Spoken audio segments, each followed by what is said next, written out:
Congressional hearings are usually full of back-and-forth posturing, but this one was different. What unfolded in the Senate chamber wasn't just routine questioning, it was a dramatic confrontation over the very boundaries of executive power.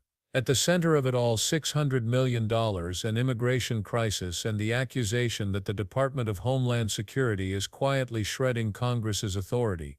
Senator Chris Murphy wasn't pulling punches, and Secretary Noem's carefully polished responses only fueled the fire. The clash raised a haunting question: if administrations can simply ignore spending laws they dislike, who really governs the country? It all started when Murphy pressed Noem about a pot of money that was supposed to be straightforward. Congress had already approved it. $600 million earmarked for the Shelter and Services Program, a humanitarian initiative designed to ensure that migrants arriving in the U.S. were treated with basic dignity. Thank you. Thank you. Vice Chair Murphy. Thank you very much. Madam Secretary, AI is an enormous growing industry critical to the future economic health of the country. We have had the benefit over the years of the top talent in AI, researchers, students coming to the United States to help us grow that industry. But for the first time in the last 15 years, there are more top talented individuals and workers in AI leaving the country than coming here. And the reason is pretty simple. People who are coming here to work from overseas through the visa program are very uncertain about what their rights are. And that is because of the actions this administration has taken. So I think it's important to get on the record for those individuals who are here currently and those thinking of coming to the United States to work or to study to understand what their rights are. So let me ask you a series of pretty simple questions. Probably the key of right amongst the 5 freedoms is the right to free speech, the right to express your own personal opinion about politics, culture, the economy. Do you believe that you have the right to detain or deport a U.S. citizen for simply expressing their political opinion? A U.S. citizen? No. No. Do you believe that you have the right to detain or deport a legal permanent resident for expressing their political opinion? I don't make decisions on legal status here in the United States. The Department of State does that, and I would say that as they've gone through an evaluation of who gets a visa, who gets legal status, green cards, they've been evaluating and discussing how that applies. Well, to people I acknowledge that are in that this you don't. country. I acknowledge you don't make. Right. But if someone is a legal permanent resident of the United States, I'm not talking about an H-1B or a student visa holder. I'm talking about a legal permanent resident. If you are a legal permanent resident, do you have the right to detain or deport that person simply for expressing their political opinion? The Department of State makes those decisions. No, and the they Department don't. of Homeland Security. You make that decision about who you have the right to detain or deport. So you are involved in that? Do you believe the United States, do you believe the law allows? The Department of Homeland Security under the Trump administration is enforcing the law, following the constitutional rights of folks who are here as citizens, those who are here legally, and those who are here illegally. So a legal that permanent have resident final is by removal definition orders. here legally. Do you believe, I mean, I think this is really troubling if you can't answer this simple question. Do you believe that the U.S. government can detain and deport a legal permanent resident for expressing a political opinion that the administration disagrees with? The determination you're asking for is based on things that you are determining that the Secretary of State has considered and evaluated. We don't evaluate that, the administration, along with a partnership with the Department of State, on what is political speech and what's an affiliation with a foreign terrorist organization. Do you believe? That's the difference between Do you the two believe that you're asking that you me. can detain We and follow deport the a direction of legal federal permanent law. resident for expressing a political We have opinion? not detained and we have not deported anybody who's a legal permanent resident or a citizen of the United States. Then say you don't have the ability to right. do that. We have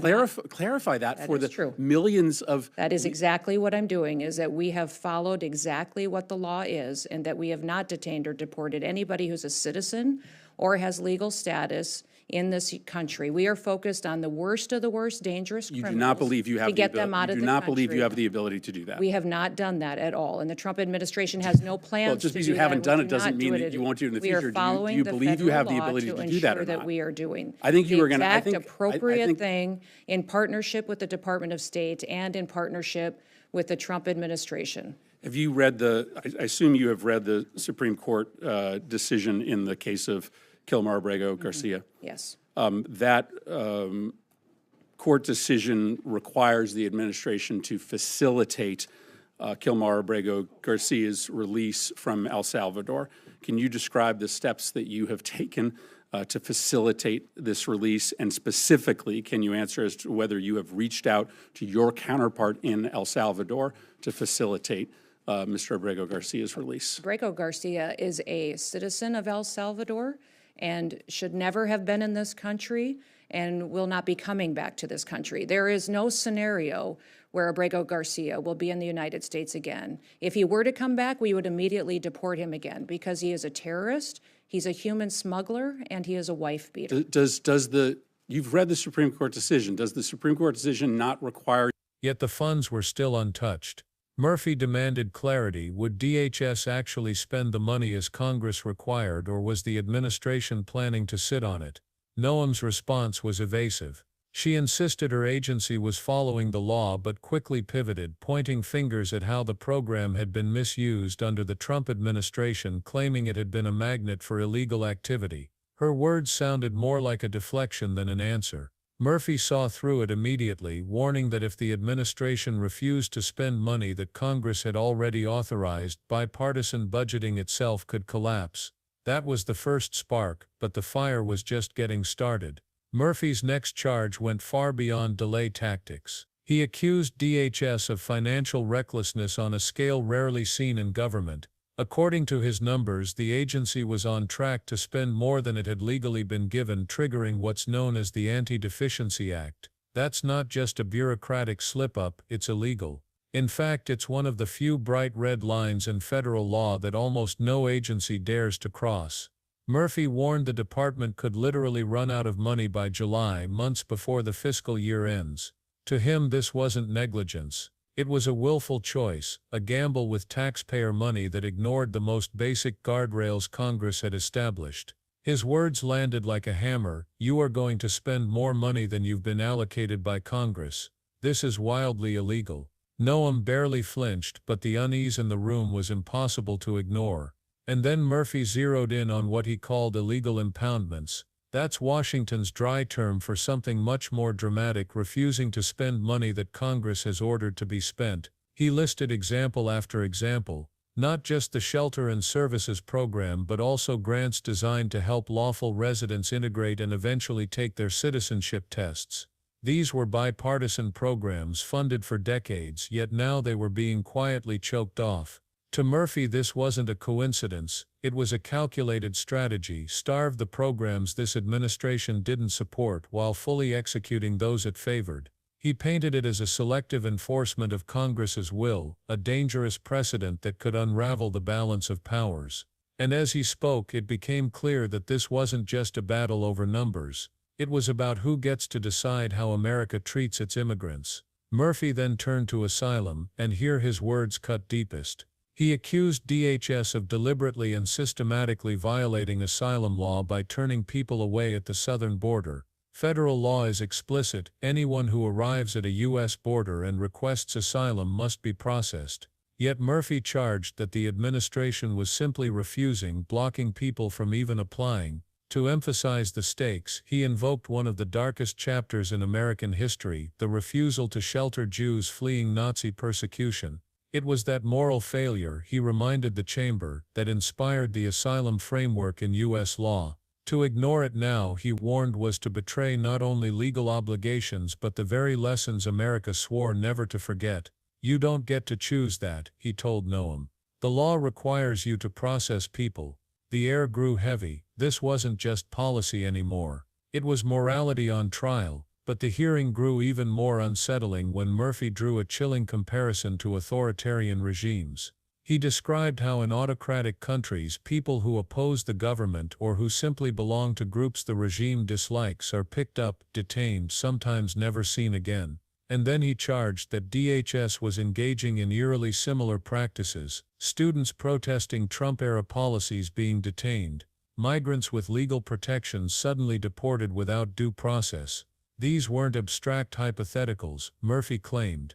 They were happening here. And if that wasn't disturbing enough, he cited reports suggesting asylum seekers were being deported to Libya, a nation in the middle of a civil war, considered so dangerous that the U.S. has no embassy there and warns its own citizens not to travel. Sending vulnerable people into a war zone, he argued, wasn't just illegal. It was cruel, so deeply disturbing he called it, his voice thick with outrage. It was the moment when political debate turned into something darker, a suggestion of state-engineered brutality. Even as Republicans in the room dismissed some of Murphy's charges as exaggerated, his final point landed with bipartisan weight.